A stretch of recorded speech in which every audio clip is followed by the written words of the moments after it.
Chapter 5. And the Lord spoke to Moses, saying, Command the children of Israel that they put out of the camp every leper, every one who has a discharge, and whoever becomes defiled by a corpse. You shall put out both male and female. You shall put them outside the camp, that they may not defile their camps in the midst of which I dwell. And the children of Israel did so, and put them outside the camp. As the Lord spoke to Moses, so the children of Israel did. Then the Lord spoke to Moses, saying, Speak to the children of Israel.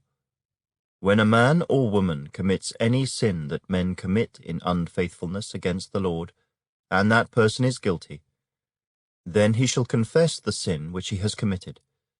He shall make restitution for his trespass in full, plus 1/5 of it, and give it to the one he has wronged.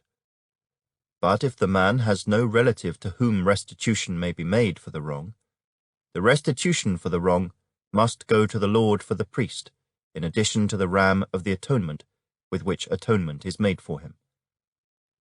Every offering of all the holy things of the children of Israel, which they bring to the priest, shall be his, and every man's holy things shall be his. Whatever any man gives the priest shall be his.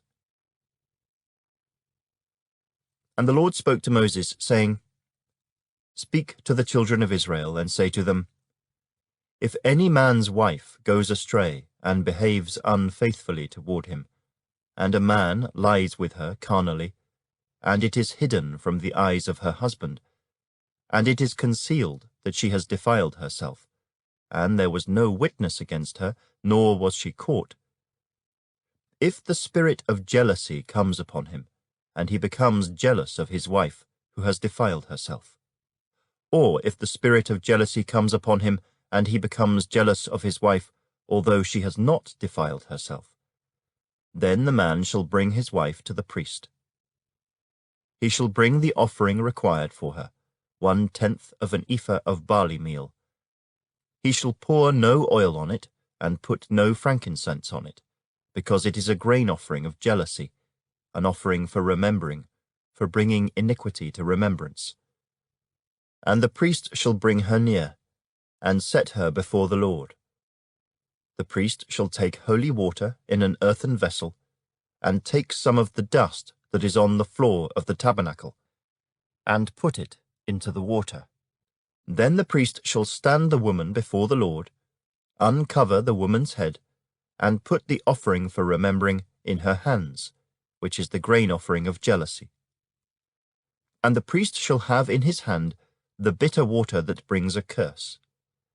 And the priest shall put her under oath, and say to the woman, If no man has lain with you, and if you have not gone astray to uncleanness while under your husband's authority, be free from this bitter water that brings a curse.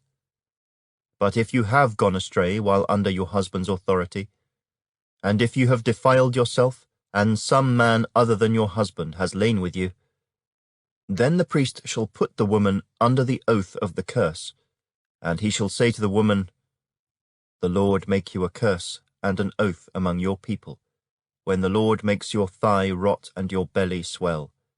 And may this water that causes the curse go into your stomach, and make your belly swell and your thigh rot. Then the woman shall say, Amen, so be it. Then the priest shall write these curses in a book, and he shall scrape them off into the bitter water, and he shall make the woman drink the bitter water that brings a curse, and the water that brings the curse shall enter her to become bitter.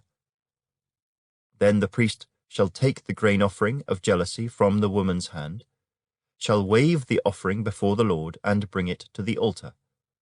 And the priest shall take a handful of the offering, as its memorial portion, burn it on the altar, and afterward make the woman drink the water.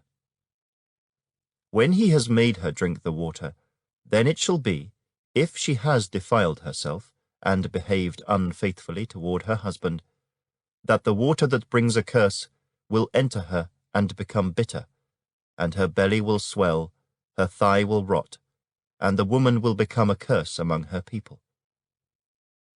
But if the woman has not defiled herself, and is clean, then she shall be free, and may conceive children. This is the law of jealousy, when a wife, while under her husband's authority, goes astray and defiles herself, or when the spirit of jealousy comes upon a man, and he becomes jealous of his wife. Then he shall stand the woman before the Lord, and the priest shall execute all this law upon her. Then the man shall be free from iniquity, but that woman shall bear her guilt.